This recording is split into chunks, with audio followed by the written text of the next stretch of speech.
Bonjour tout le monde, ici Fuji et aujourd'hui petite vidéo spéciale puisqu'aujourd'hui Kenny m'a demandé de participer à cette vidéo que je remercie amplement mon petit Kenny là. Et du coup il m'a donné 5 petites questions auxquelles je dois répondre sur le thème du jeu vidéo. Donc je vais répondre à ces questions très simplement,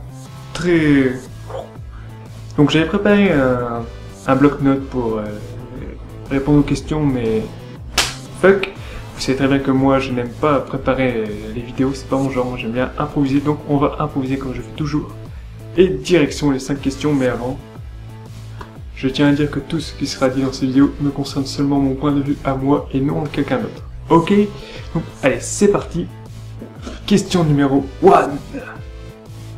Donc oui, je sais, j'ai tout noté sur mon téléphone parce que je suis un débile, je ne retiens pas les questions, il y en a que 5, mais il faut que je les retienne, c'est trop compliqué. Donc, la vraie question c'est, quels critères déterminent un joueur? Donc, les critères. Pour moi, il n'y a pas vraiment de critères pour déterminer un joueur. Donc, je m'explique. Dès que tu touches un clavier ou que tu as une manette dans les mains, pour moi, tu es un joueur. Tu es un gamer, quoi. Après, tout dépend de la pertinence à laquelle tu joues. C'est surtout ça qui est pour moi important, parce que tout le monde peut être un gamer. Même si tu joues genre, je sais pas, 1 heure tous les mois, tu joues donc jouer, game, joueur, gamer, voilà, tout simplement. Pour moi, les critères, il y en a pas. Tout le monde peut devenir joueur du jour au lendemain, selon l'envie qu'on a. Donc j'essaie de faire vite parce que il n'y a pas que moi qui va participer à cette vidéo, donc j'essaie de répondre très rapidement aux questions pour pas que la vidéo dure 107 ans, parce que vous savez, moi j'arrête pas de parler. Donc, allez, c'est parti, on attaque tout de suite la question 2. Alors la question 2, c'est ce qui différencie un joueur de tous les jours et un joueur rare, donc casual. Donc c'est ce que je disais juste avant. Tout le monde est joueur, mais tout dépend de la pertinence à laquelle tu joues. Donc un joueur casual, lui, va peut-être jouer plus pour la détente. Genre un soir il se fait chier, il n'y a rien à faire chez lui, il dit bon allez je vais allumer la console ou le PC et puis on va jouer un petit peu. Voilà, ça va surtout le détendre. Alors qu'un joueur de tous les jours, lui, va jouer pour avoir un objectif. C'est-à-dire, je sais pas moi, peut-être pour Twitcher, faire du Twitch, du live sur Twitch, faire des vidéos YouTube, faire de la compète sur les jeux vidéo, ou tout simplement faire péter les scores pour monter dans les classements des jeux. Je pense surtout à Hearthstone pour, par exemple, parce que je suis joueur de Hearthstone, oui. Pour monter dans le classement et être le meilleur, donc voilà, c'est vraiment ça qui différencie un joueur de tous les joueurs casual. C'est surtout le temps de jeu et les objectifs que le joueur a. Donc, je récapitule, joueur lambda. Il va jouer surtout pour se faire passer le temps et la détente, et surtout pour prendre plaisir, alors que un joueur toujours, bien sûr, lui aussi joue pour la détente et passer du bon temps, hein, mais aussi pour avoir un objectif dans le jeu vidéo, c'est-à-dire monter en classement, faire des vidéos, faire du Twitch, faire plein de trucs, voilà. Ensuite, question numéro 3, et d'ailleurs je me suis trompé, il y a 6 questions. Donc il y aura un passe-partout qui va disparaître. À la 6e question, c'est moi qui le remplacera, bien sûr. Donc, alors, les points positifs en étant un joueur. Bon, cette question m'a un peu emmerdé, tu vois, Kenny. Parce que tu sais très bien que j'ai du mal à répondre aux questions. Les points positifs que peut apporter un joueur, eh ben... si... Quand tu joues avec d'autres personnes. Donc logiquement, ton côté sociable... Souvent. Un mec qui joue, qui est resté fermé sur lui-même, il va jamais aller loin dans le jeu vidéo, quoi. Donc, pour moi, le seul point positif que je peux voir, il y en a plein d'autres, hein. Comme je dis, je vais répondre aux questions les plus rapidement, j'ai oublié la moitié des choses, mais c'est vraiment le côté sociable. Moi, je trouve qu'il se développe beaucoup plus facilement chez un joueur que chez une autre personne qui ne connaît rien au jeu vidéo. Bon, toi, tu vas arrêter de t'exciter, là. Bon, voilà, c'est vraiment le côté social qui va s'ouvrir. Après, via le jeu vidéo, on peut apprendre des choses, bien sûr. Mais c'est pas vraiment ça la question, c'est vraiment le point positif que le joueur, lui, a en jouant au jeu vidéo. Tu m'aurais dit la question, genre, qu'est-ce que le jeu vidéo peut apporter en point positif au joueur? J'aurais pu te donner plus de réponses, mais là, hélas, je suis perdu. Allez, c'est parti, question numéro 4. Alors, faut définir le mot joueur en 5 mots. Alors tu m'excuseras encore une fois Kevin, je n'ai trouvé que 4 mots. J'en ai trouvé un 5e mais il pue un peu la merde, donc je le dirai quand même, hein. Mais tu verras, c'est pas terrible. Donc alors, pour moi le jeu c'est le plaisir avant tout, la partie sociale parce que tu joues avec déjà personne, ou alors tu joues tout seul comme un con, mais bon, c'est plus sympa de jouer avec plusieurs. Ensuite je relis parce que hein, c'est le partage, parce qu'on partage sa passion. Le jeu vidéo peut être une passion, oui, pour certaines, et c'est mon 4e mot d'ailleurs, c'est la passion. Et en 5e mot, je sais pas quoi mettre, alors j'ai mis détente. Ok, salut, au revoir. Allez, question numéro 5.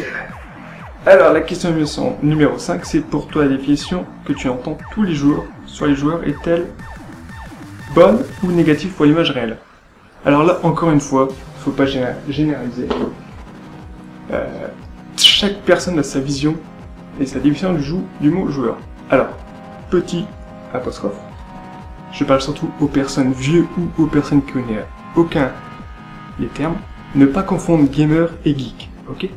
Tu peux être un geek, mais ne pas jouer aux jeux vidéo, et tu peux être un geek et jouer aux jeux vidéo. Je m'explique. Genre, je sais pas, moi j'ai pas d'exemple là. Tu peux être un geek d'une série, mais tu joues pas aux jeux vidéo, mais t'es quand même un geek. Tu vois? Donc les vieux là qui disent « Ah, c'est un geek, c'est un geek », apprends à dire ce que c'est avant de dire « t'es un geek », ok? Donc voilà. Donc, alors attendez, qu'est-ce que j'ai dit? J'ai mis des petites notes quand même hein, pour me relire, parce que sinon j'oublie la moitié des choses. Oui.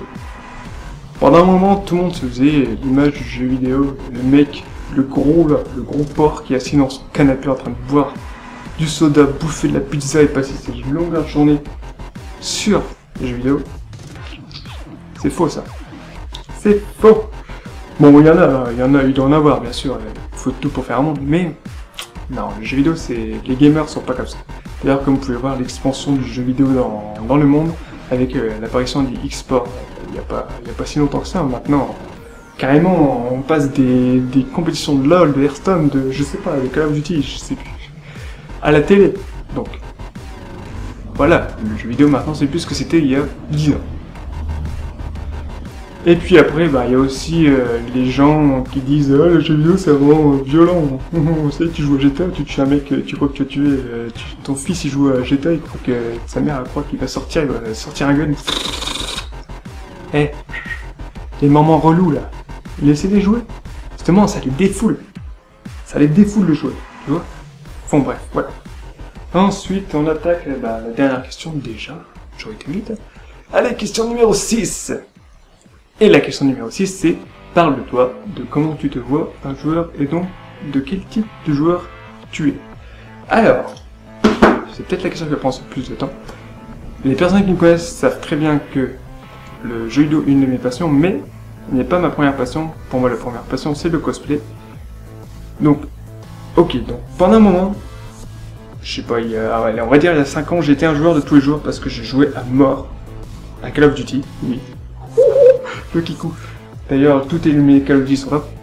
J'ai même fait la compète avec mon cousin sur Call of Duty, sur le 4, exactement Call of Duty 4. J'ai arrêté au niveau de Black Ops.